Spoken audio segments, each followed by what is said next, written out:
మొన్న ఎలక్షన్స్ లో వైసీపీ పార్టీకి జగన్మోహన్ రెడ్డికి 39.37% ఓటింగ్ వచ్చింది. 39.37% ఓటింగ్ వచ్చింది. గ్రేట్, మంచిదే.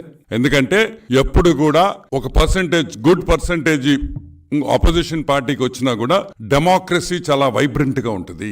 డెమోక్రసీకి మంచిది. ఒక వాయిస్, ఒక వాణి వినిపించేదానికి ప్రజలు రెండు సైడ్లు, ఒక సైడ్ ని గెలిపిస్తారు, ఒక సైడ్ ని కూడా ఓటింగ్ పర్సంటేజ్ పెంచుతారు. దానివల్ల అసెంబ్లీలో చర్చల్లో మంచి చెడ్డ అన్ని కూడా బయటకు వస్తాయి. కాబట్టి that is the beauty of Indian democracy. 1,32,89,134 మంది వైఎస్ జగన్మోహన్ రెడ్డికి ఓటేశారు, వైసీపీ పార్టీకి. ఈ రోజు మేము అడుగుతున్నాం, జగన్మోహన్ రెడ్డి నీకు 1,32,00,000 మంది ఓటేసినప్పుడు నువ్వు ఎందుకు రావయ్యా అసెంబ్లీకి అని అడుగుతున్నాం. ఏమి ఆ 1,32,00,000 మంది తప్పు చేశారా?